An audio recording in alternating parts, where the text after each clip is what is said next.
युद्ध के मैदान में एक ऐसा क्षण आया जब समय रुक गया था।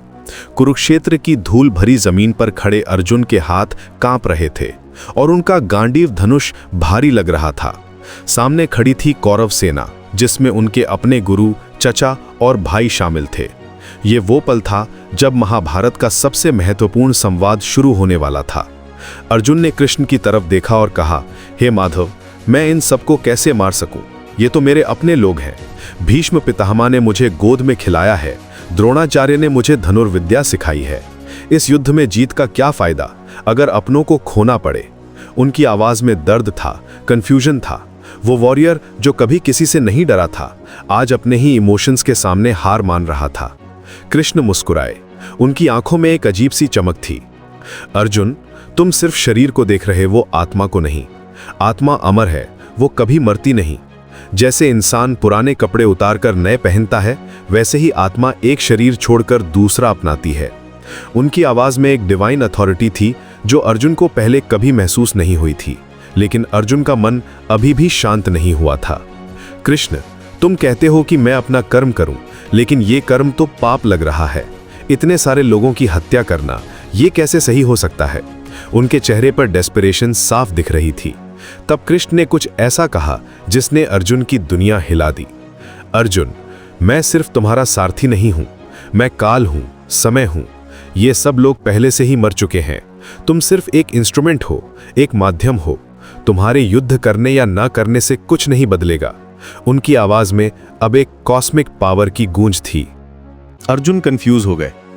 तुम क्या कह रहे हो कृष्ण? मैं समझ नहीं पा रहा। उन्होंने अपना सिर हिलाया। अगर तुम सच में भगवान हो तो मुझे अपना असली रूप दिखाओ, मुझे प्रूफ चाहिए। कृष्ण की मुस्कान और भी गहरी हो गई। ठीक है अर्जुन, लेकिन पहले मैं तुम्हें डिवाइन आईज देता हूं, क्योंकि अपनी नॉर्मल आंखों से तुम मेरे विराट स्वरूप को नहीं देख सकोगे। उन्होंने अपना हाथ अर्जुन के माथे पर रखा। अचानक अर्जुन की आंखों में एक अजीब सी शक्ति आ गई। वो फील कर सकते थे कि कुछ बदल रहा है। हवा में एक स्ट्रेंज एनर्जी थी, जैसे पूरा यूनिवर्स होल्ड कर रहा हो अपनी सांस। और फिर कृष्ण ने अपना विराट रूप दिखाया। अर्जुन की सांस रुक गई। उनके सामने जो दिखा वो किसी भी इंसानी इमेजिनेशन से कहीं ज्यादा था। कृष्ण का शरीर अनंत हो गया था। उनके हजारों हाथ थे, हजारों मुंह थे, हजारों आंखें थीं। उनके शरीर से सूरज जैसी रोशनी निकल रही थी। पूरा यूनिवर्स उनके अंदर दिख रहा था। स्टार्स, प्लैनेट्स, गैलेक्सीज, सब कुछ कृष्ण के विराट शरीर का हिस्सा था। यह सिर्फ एक विजन नहीं था, यह रियलिटी का अल्टीमेट ट्रूथ था। लेकिन सबसे डरावना सीन अभी बाकी था। अर्जुन ने देखा कि कौरव सेना के सभी योद्धा कृष्ण के मुंह में जा रहे हैं। भीष्म, द्रोण, कर्ण, दुर्योधन, सभी उस कॉस्मिक माउथ में समा रहे थे। यह डेथ नहीं था, यह ट्रांसफॉर्मेशन था। लेकिन अर्जुन के लिए यह टेरिफाइंग था। हे भगवान, ये क्या है?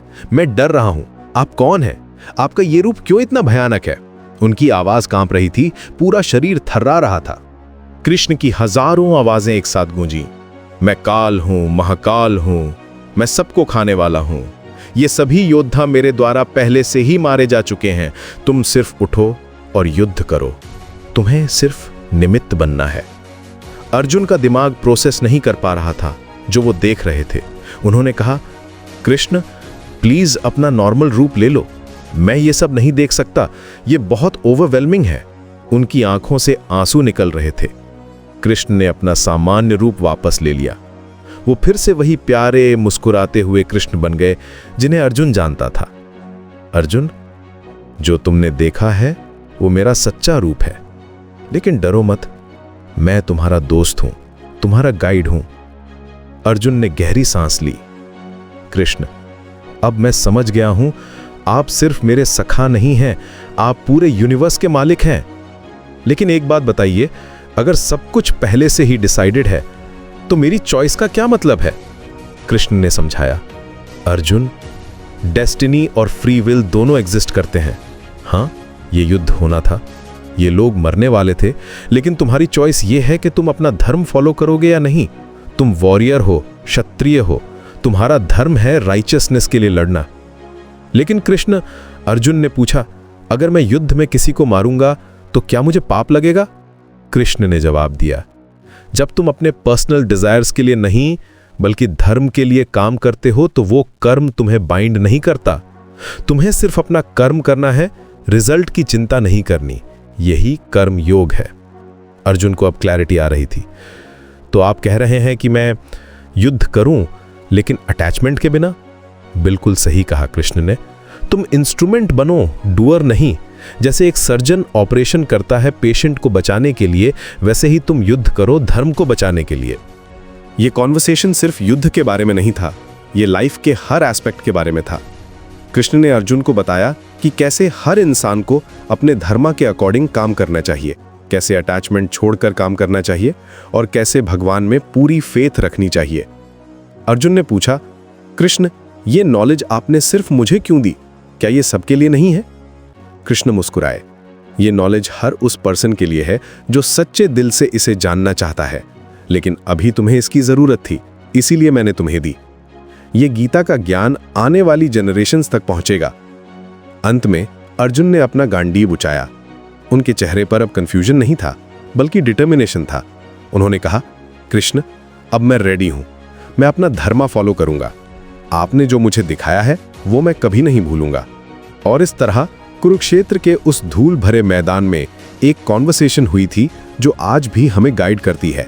ये सिर्फ युद्ध की शुरुआत नहीं थी, बल्कि स्पिरिचुअल अवेकनिंग की शुरुआत थी।